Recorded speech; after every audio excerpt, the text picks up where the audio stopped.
Hi guys, and welcome back to another quick Photoshop tutorial. My name is Manny and welcome to this video post. In today's quick video post I want to show you some general fixes that I will do to this image. So before we even start, let me just quickly zoom in here a little bit closer and just run you through. Today I want to just show you guys quickly what I'm going to do to these lips and what techniques and tools I use to retouch them a little bit.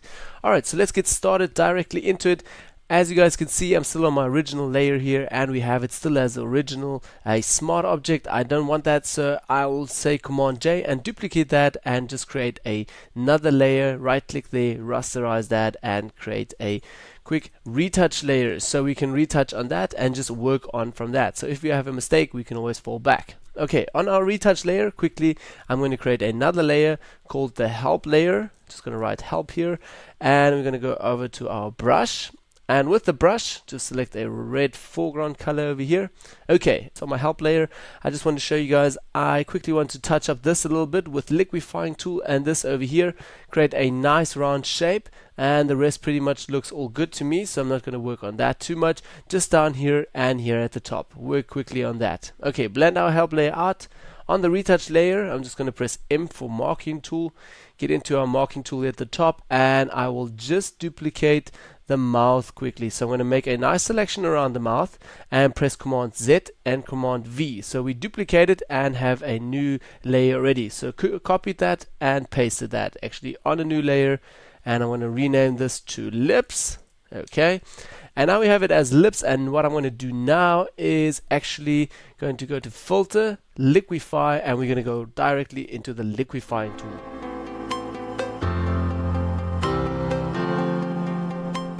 Okay, so now Liquefier has rendered everything. First off, what I want to do is take my zoom tool over here and just zoom in very closely onto the lips, and then I want to go over to my mask, freeze mask over here, and just take my brush size down a little bit and just freeze some areas that I don't want to be moving. So I'm working with the Continuous 4 board again, and I can just change my brush size really quickly down here. You would have to go here up to the brush size at the top and change your brush size over there. Alright, so I'm going to paint over here really slowly, and Photoshop is rendering this, but it is stucking a little bit because my RAM isn't that perfect. Okay, it's going to paint over here, and now I'm basically just creating a mask, so when I work with my warp tool I would not going to move these areas.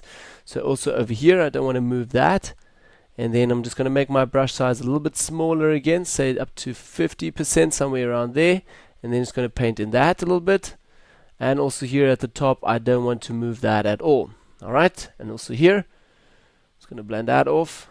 Okay, now we created the mask like that. That's perfect for me. Then I'm going to go over here to my warp tool, and with the warp tool I'm just going to make my brush size a little bit bigger again, say around 160%, somewhere there. And now I just want to move this little hill here away. Okay, so I'm just going to push this in a little bit, and as you guys can see we made a nice mask here, so all our surroundings are not moved with it, so that's really good. Okay, move that in a little bit, that looks good. And then I also want to move in this bump a little bit over here, so I'm just going to make this a bit bigger and just push this in a little bit over here, a little bit more. Okay, so we get a nice round shape over here, this lip side also a little bit, so we have a really nice round shape. Okay, over here everything at the top looks good to me, a little bit on the side here, and then now we have a nice shape, everything is good, and I'm going to say OK. And now Photoshop is going to render it and bring it back into Photoshop. Okay, now back in Photoshop you guys can already notice the difference as I'm turning this layer off and on, off and on. As you guys can see there, we have already gotten a little bit of a push there. Alright, so that's actually my first step that I wanted to do on this lips. Then I'm still going to go on this lips layer here, and I will just retouch something really slightly. I'm going to move with my healing tool and just zoom in a little bit over here, and I just want to retouch this a little bit. So with my wheel here from my Continuous 4 board and healing tool, I'm just going to brush over here a little bit. Okay, just fix that a little bit, don't want that to be so harsh. Okay, and a little bit over here as well. Okay, very slight over there. Okay, that looks good to me. Then I'm going to press Command 0 to just get a full view perspective and actually zoom in a little bit more, and I just want to clean it up a little bit around here. So with my healing brush I'm just also going to press Alt here, sample a little bit around here. Then also down here, I just want to fix that a little bit. I'm going to show you guys in the next tutorial, I'll show you guys a little bit more on some advanced stuff on skin retouching. So stay tuned for next week when I'm going to show you guys some more tricks on skin retouching. Alright, going to go over there. I want to also clean this up a little bit, so we have the lips really nice and clean. Okay, and now a few last steps that I'm going to do on this lips is basically just create a little bit of a pop on these lips. So I'm going to go back to adjustment layer. In adjustment layer, I'm going to go to my curves, and in curves I just want to tweak my shadows and my dark areas a little bit. So I'm going to go over here and just take my shadows and just turn those down a little bit. Going to blend out this layer. Then we're going to go back into adjustment layers again to curves, and then I'm just going to brighten my highlights a little bit just to get a little bit of a pop in there. Alright, and then also going to actually select the layer over here, or my mask, and say Command E to invert that mask. Go back to my second layer over here, my second curves. Let me just go quickly back here in adjustments and navigator, so we have a little bit of more space here in our layers. Okay, select the second layer. Select the first layer and say Command E again, so we invert that as well. And now we actually have a hidden mask, so now I can go over with my brush and white foreground color and say at around almost 40-50% opacity I can paint in these dark areas. So let me just turn up my brush size here, and with Control Alt hold that together, I can get into my feathering mode.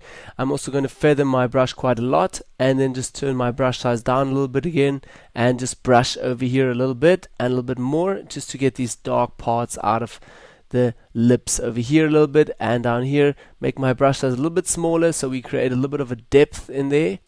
Okay, I'm going to turn up my opacity a little bit more, and just a little bit more over here and down here on the lips as well, down here, so we create a little bit of a 3D round shaped lips. Okay, a little bit like that. Then we're going to go back to my second layer, which is our highlights. So now I'm going to work exactly with the same, just my opacity down to 40% again.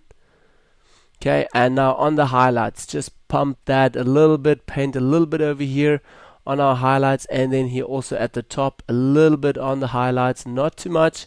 Maybe turn them down a little more, say to 20%, and just over here a little bit, and over there, and a little bit in here. Okay, and that's all. Then I'm going to select both of these layers, create a group with Command G, and right there pop. And I'm going to take my lips and retouch layer, or actually not my retouch layer, just lips and pop. Command G again, create a master group, and right there lips. Okay, that's all that I'm going to do. Then I'm going to zoom out again. And now I can quickly just show you guys a before and after. If I'm blending that out, this is our before and after, before and after. So that was our first part on just general fixes, how we're going to touch up the lips a little bit. Next week I will show you guys some steps on the advanced skin retouching, so stay tuned. My name is Manny, and see you all next week. Bye bye.